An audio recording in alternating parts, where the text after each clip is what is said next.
আমাৰ মৈৰাবাৰী প্ৰজেক্টটো যিহেতু পিছ পৰি আছিলোঁ, আমি এই ক্ষেত্ৰত আগবাঢ়ি যোৱা নাই। গতিকে আমি মৈৰাবাৰী মায়ং আৰু মানে মৰিগাঁও ডিষ্ট্ৰিক্টৰ পৰা আমি 3গৰাকী বাইদেউক আমি নিমন্ত্ৰণ কৰি আনিছিলোঁ।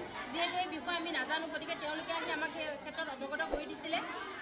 সেই মৰ্মে তেওঁলোকৰ আদেশ আৰু নিৰ্দেশ অনুযায়ী, উপদেশ অনুযায়ী আমি ক্ৰমান্বয়ে আগবাঢ়ি গৈছোঁ। আৰু তেওঁলোকে যি গুৱাহাটীত আজি 15-16 দিন ধৰি যি কষ্ট কৰি আছে, তেওঁলোকৰ প্ৰতি আমি সন্মান জনাই আমি গোটেইসকল কৰ্মী আৰু সহায়িকা আজি একলগ হৈছোঁ।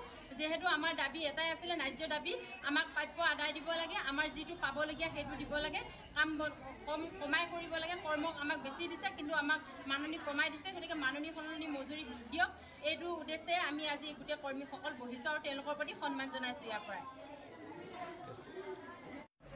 ইয়াত আমাৰ সদৌ অসমৰ বাইদেউসকলে তেওঁলোকে ধৰ্ণাত তেওঁলোক নাই।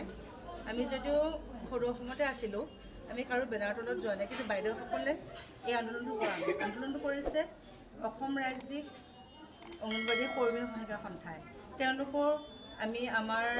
তেওঁলোকে যিটো আমাৰ বাবে কষ্ট কৰি আছে, তেওঁলোকে যিটো স্বাৰ্থত যিটো দাবীত তেওঁলোকে লাগি আছে, তেওঁলোকৰ আৰু আমাৰ একেই দাবী। সেইকাৰণে আমি তেওঁলোকৰ অলপ সাহস দিবলৈহে আমি তেওঁলোকক এটা মানে ছাপোৰ্ট দিবলৈহে আমি লগ হৈছোঁ।